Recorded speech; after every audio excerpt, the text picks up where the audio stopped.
Let's make a plaster slip casting mold for this form here. In particular, I want something like this that I can pour liquid slip into, let it sit for a while, drain it back out, and then demold the pot. That clay can then dry out and we wind up with a deboned dry pot that we can process like any other piece of clay for ceramics. However, this form presents a challenge. So since it's hard to see down in here, what we want is some plaster that's something like this. The idea is we can pour our slip in, let it fill up, which would look something like this. We then drain out the excess slip. The problem is, once the clay has set, we have a pot that is now stuck inside of our plaster. Because it tapers towards the rim, there is no way to pull it out. It would get stuck. The walls of the pot interfere with the plaster walls. And before that, we have a problem as well. To make my plaster molds, I've been using 3D printing. And this is the inner mold that represents the pot, and it too needs to be able to come out of the plaster in order to pour the plaster and get our mold. So before we even get to clay, we need to be able to put something inside, which is our master, that lets us get the shape that we want for the inside face that forms the pot. But this is now also stuck. There's be no way to pull it out. So what's the solution? Well, the answer is we actually need to split the mold. And we have a couple of different options. The simplest is a 2-part mold. And depending on your shape, that may or may not work. And if we cut it in parts, well, how do we cut it? Do we cut it here? Do we cut it here? Do we cut it horizontally? Well, again, that depends on your form. For this one, we're actually going to be able to cut it horizontally. So if we have our mold, we can imagine cutting it horizontally. So maybe cut it towards the bottom.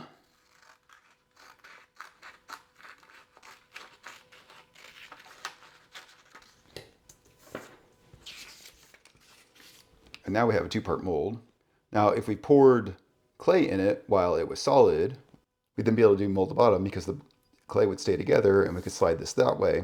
And we can't slide it the other way because I cut it in the wrong spot. It would get stuck right here. There would be no way to slide it past this narrower spot. So when we're splitting our mold, there's actually a spot for this type of form where we need to split it, and that is the widest point. So for ones that belly out in the middle, that's the cut point that we need. So if we have our mold, what we need to do is find the widest point of the pot. And that will be our cut line. So we basically, it looks like right there and right there.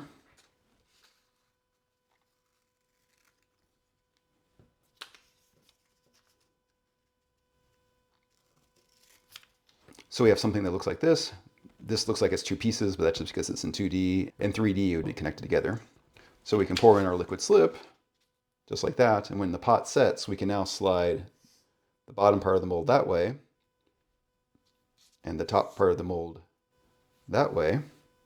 And we now release our pot. Or the same for our 3D print when we're making it. We can pour the liquid plaster around what represents the bottom half of the 3D print. That would give us plaster, and we can pull the print out this way. Or similar to the top half, we can pour plaster around this side and then pull 3D print out that way.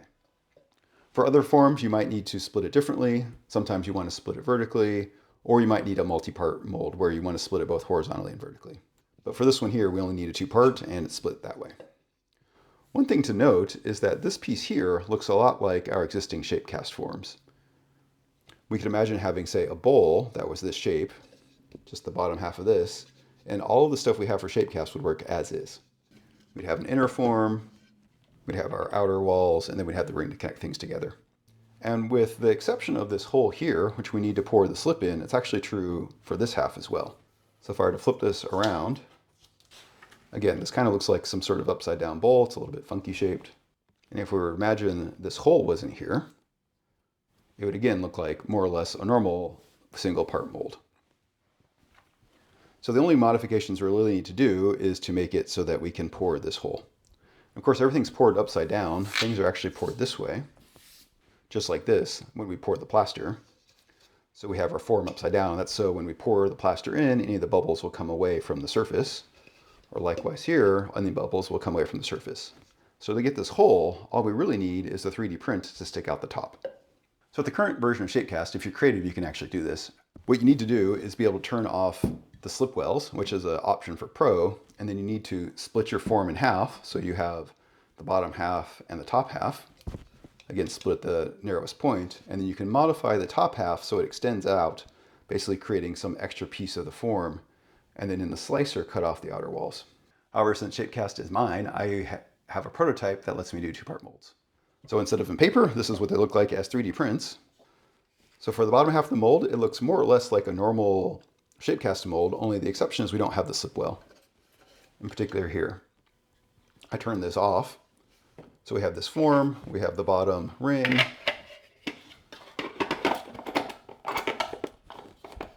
and we have the outer mold, which we can assemble, pour plaster in. That'll give us plaster much like this, and we can then demold, take off the outer walls, flip it over, take off the bottom ring, and that will leave the plaster. And then for the upper half of the mold, again, we have no slip well. So inner mold in, outer molds in. And you can see this part extends beyond the outside here. And that's so when we pour the plaster, even if we fill it all the way to the top, there'll wind up being a hole in the middle. We'll then get our two plaster molds, which we can stack on top of each other, pour the slip in, and then demold it just like I showed by splitting it in the middle. So that is how all of this is going to work. Let's go ahead and pour the plaster. All right, first we need to assemble the molds. To get the molds prep, I just lightly sanded off some of the 3D printed artifacts. If you want, you can prime and sand these. I found this good enough for my work. I want to attach the bottom ring first. I'll do that with binder clips. And the outer mold.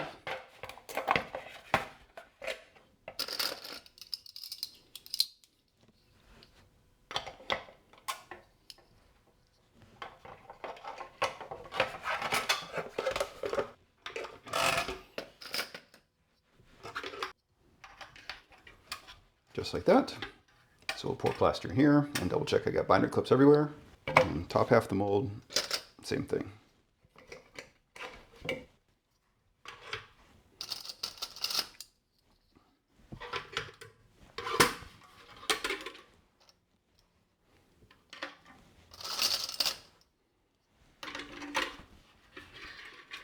There we go, our two halves of the molds that we can pour separately.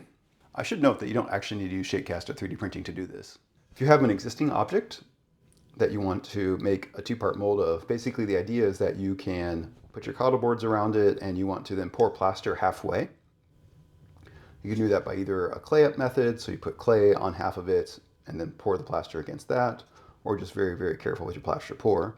However, you need to be careful to get the plaster cut line right between the two halves. If it's a little bit up or a little bit down, you'll wind up with the piece getting stuck. And of course, you don't have a place to pour in the slip and you have to deal with the rim and all that other stuff. And you need to find an object that you like, and of course you have to deal with the clay shrinkage, so the copy you get out won't be the same size as your original. By 3D printing, I can get around all of those issues. So now we have our assembled molds, and we need to know how much plaster to pour in here. Luckily, since the software creates a 3D model, it knows exactly how big that space is. So I have that much plaster and water. Put down my boards I use for plaster. I'll go ahead and put the dry plaster onto the water, let it slake, mix it up, and then we will pour both the molds.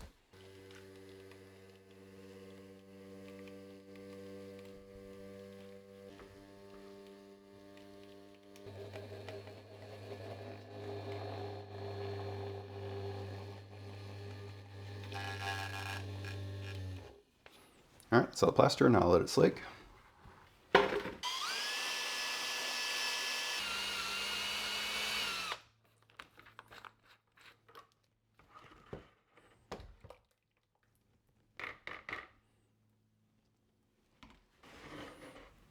All mixed, now we pour it in the molds.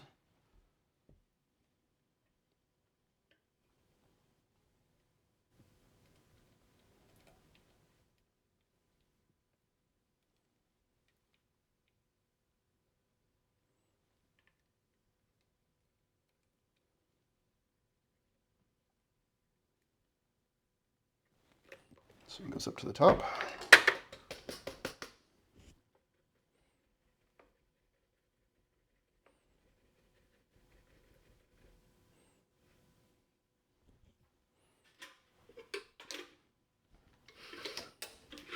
So we need to pour down the side.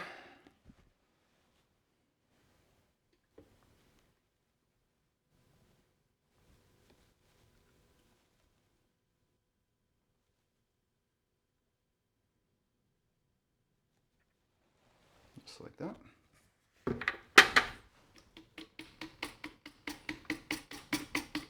I'll go ahead and let these set. They'll take about 45 minutes to an hour. Enough time for me to clean things up, maybe go out for a walk, and then we'll be back to demold. To demold the parts, we just need to remove the binder clips. One of the things I forgot to mention is that by also using the 3D prints instead of doing it a traditional way is that I could pour both halves of plaster at once.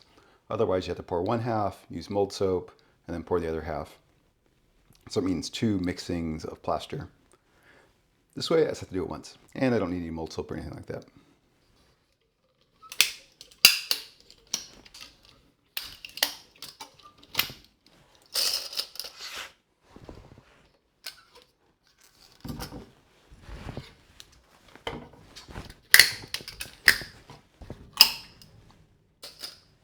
So the first demolding step is to remove the bottom ring that connects the inner and outer molds, just like that. And the outer mold will just slide apart.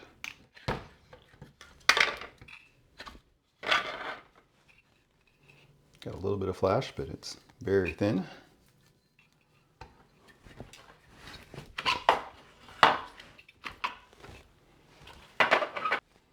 Same thing. So now you're getting the idea. We're going to need to remove the 3D print still, but the 2 pieces will stack on top of each other, just like that. Quickly clean up the bottom.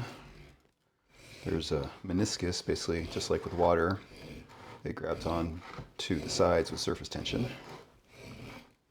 And now we have good draft angles, but we still have to get the 3D prints out, and usually the plaster holds on pretty tight, but the plaster, as it sets, actually expands just slightly.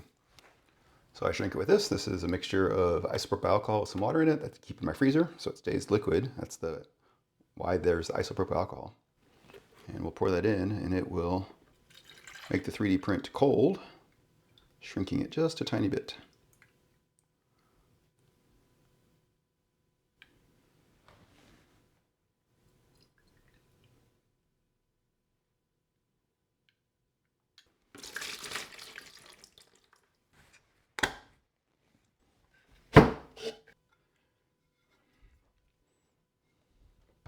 I'll go ahead and clean this edge up here. This one can't be rounded over because we need it to pull out the other way. So there we go. At this point, one very wet mold, but it will stack just like that. We'll line it up, and we'll wind up pouring slip in the top, and then we'll be able to demold it one half at a time. We go ahead and let this dry out. It'll take several days, and then we'll come back and try slip casting a pot. When the mold is no longer cool, that means it's dry. And for the first time around, it's not just about being dry to absorb the water, it's also about the chemical reaction for the plaster finishing. But this one is good and dry. It's been several days and it's been warm out, so it didn't take very long. To assemble the mold, we just need to stack it up on top of itself, just like that. And there are no mold keys in this mold. So far, I haven't really found them needed, but I have some ideas there I want to explore in the future. But with Shapecast and the 3D prints, our outer molds are basically perfect. So we can use that as guidance to align things. You basically can feel that it's nice and smooth, and you can also look down inside to verify that everything's lined up. And then to hold them all together, I'll go ahead and use some rubber bands.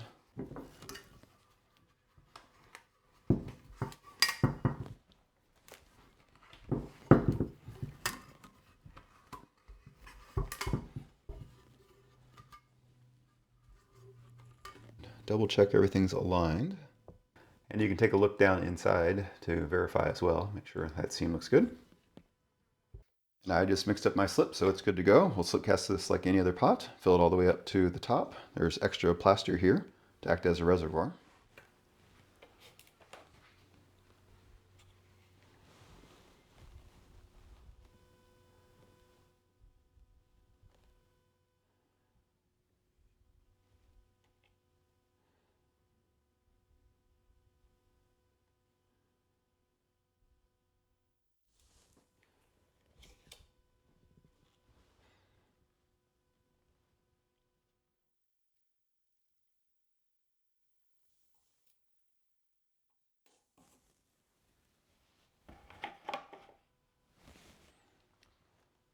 And for the first mold, it's always a bit of a guess how long you need to let it sit, but because my plaster wall thicknesses are all very consistent, I'm gonna give it basically 25 minutes like the rest of my pots.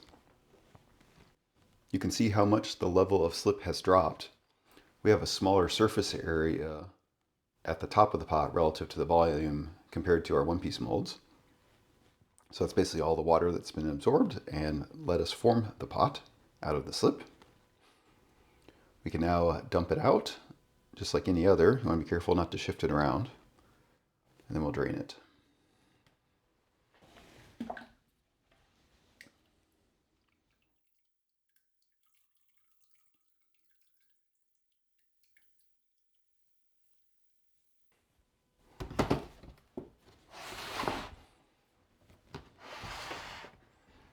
There we go, upside down. See if I can set it at a slight angle so it kind of runs around the side, but I think for this form it'll matter less. Go ahead and let this firm up, maybe another 25 or 30 minutes, similar to my other pots. Then we will be able to demold it. The pot's set and it should be good to demold now. So first we take out the rubber bands.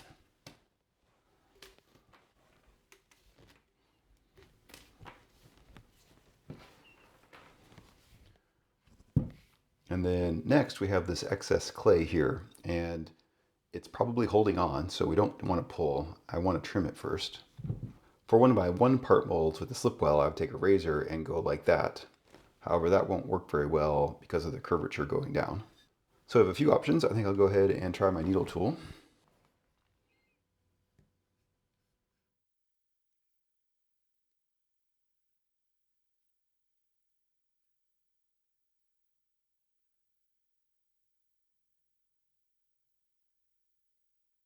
Yeah, that's just tearing, so let's switch over.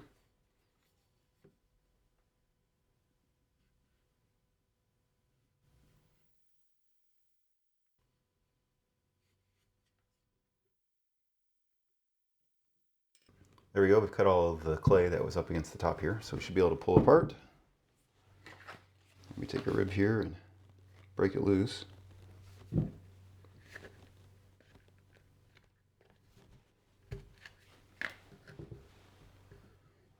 There's the top. So we have a tiny bit of flash, but not too much. I should be able to gently pull it free. Don't want to deform the pot. There we go. So there it is out of the mold. We can go ahead and clean up this excess clay. We don't want that between the mating faces for the next time we use it.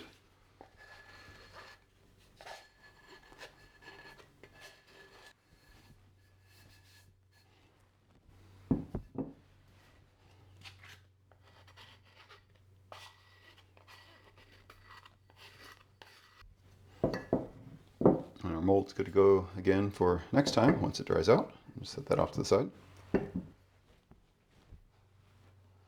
Grab our trimmings here and throw on the reclaim. Move our pot gently onto a wear board. So it's still very soft. I'll let this set up for a while longer, maybe another hour or two. We still need to deal with the seam on the side and the rim, but otherwise we have our pot. Our pot has firmed up. It's still pretty damp. I think it's probably an okay time to trim. Kind of depends on your clay body when you want to process it. I can show it to you now. So we have the seam that we'll need to clean up. We have the rim that we'll want to trim off. I think the foot itself looks pretty good. We've got like one step from the 3D print, but I think a quick sponge will deal with that. So to do the rim, I think I use my banding wheel.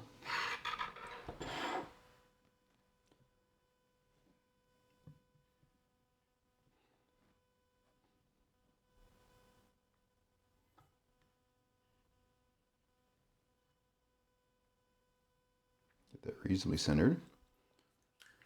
And I added a small step to the top of the pot, so I can use that as a guide. I'm just going to take the knife and trim very gently.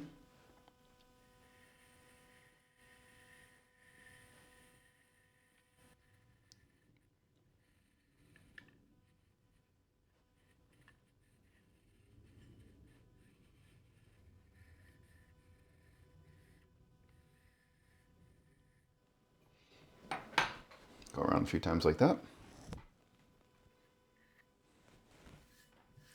My clay body isn't very plastic, so it's a little crumbly.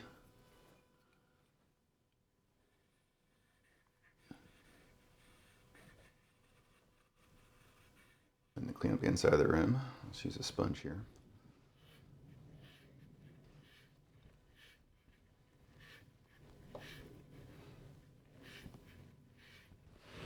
There goes, something like that.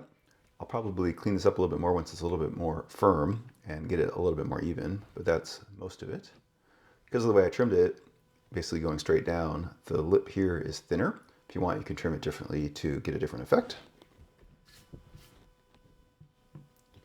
I'll go ahead and seam the pot as well.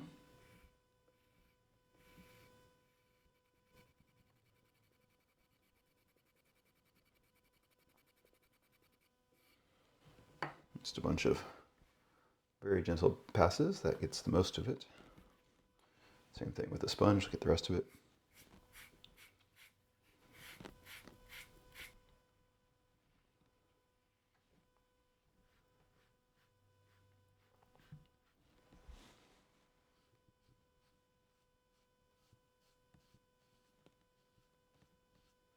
And while I have it upside down, I'll go ahead and stamp it.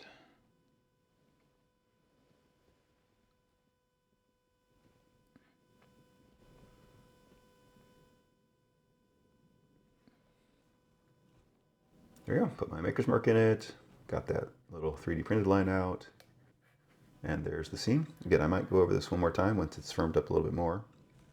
It also depends upon your finishing application.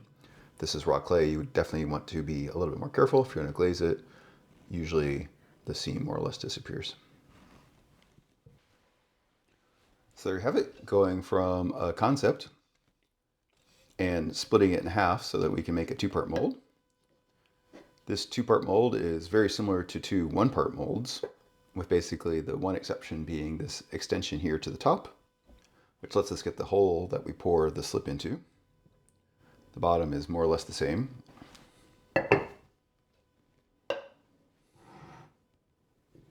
Stack those up, pour the slip in, pull the pot out, do a little bit of cleaning, and we get this. Of course, you can attach a handle if you want, or do anything else, carve it, do fancy underglaze, whatever you want to do with your particular pots. But it's nice breaking out of the one-part mold barrier. And the reason I started here with two-part molds like this is that they are very similar to the one-part molds we've been using. If I wanted to split this vertically, that would require different modifications to the mold system. It's very much doable. I've made some custom molds like that, but it takes a lot more bespoke work for each one. If you have any questions or comments, let me know. Thanks.